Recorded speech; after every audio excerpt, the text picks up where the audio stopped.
আমার দৃষ্টিতে মনে করছি যে ফতেপুর স্কুলে যারা ফাউন্ডার টিচার তারা প্রত্যেকে কিন্তু একটা বৃহৎ দাতা সদস্যের মধ্যে পড়ে। আমরা কিন্তু তারাকে দাতার দৃষ্টিতে দেখি। তারা যদি এই অর্থ সহযোগিতা না করে এই প্রতিষ্ঠানটা যদি উন্মুক্ত না করতেন, তাহলে তোমাদের মতো ছেলে মেয়েদের এখানে এত একটা সুন্দর পরিবেশে লেখাপড়ার হয়তো বা সুযোগ হতো না। আপনি আমাদের যে কোনো যেভাবে আমাকে পরামর্শ দেবেন, আপনার পরামর্শ আমাদের অবশ্যই গ্রহণযোগ্য হবে। আপনি একজন আদর্শবান, নীতিবান, অত্যন্ত বলিষ্ঠ শিক্ষক, যে বলিষ্ঠতার প্রমাণ ইতিমধ্যে বিভিন্ন বক্তার মধ্যে আমরা পেয়েছি। সেই সুবাদে আমি বলতে চাই, প্রধান শিক্ষক হিসাবে আমার শিক্ষার্থীরা বলতে চাই, আমরা আমার এই গুণী শিক্ষককে, আমার শ্রদ্ধেয় শিক্ষককে শিক্ষা করুন, আমাদের মান মর্যাদা সারা জীবন যেন আমরা শ্রদ্ধার সাথে আমরা তাকে স্মরণ করতে পারি।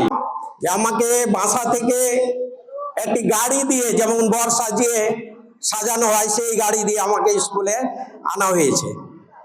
আমি কিন্তু সত্যিই অভিভূত। এটা আমি আশা করিনি,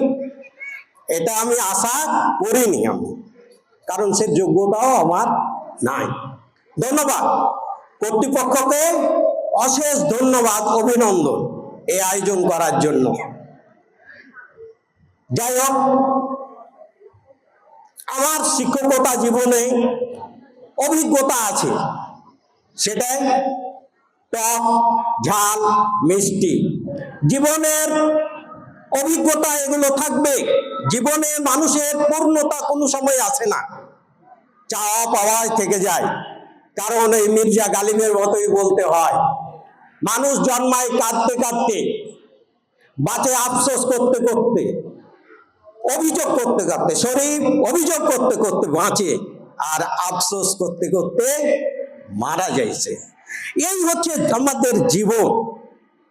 জীবনে থাকবে ভালো মন্দই থাকবে জীবনে। তারপরও বলছি, আমার এই শিক্ষকতা জীবনে সবারই সাথে আমি মিশেছি, জানতে অজান্তে যদি ভুল হয়ে থাকে তাহলে আমি নিজ গুণে ক্ষমা চাচ্ছি।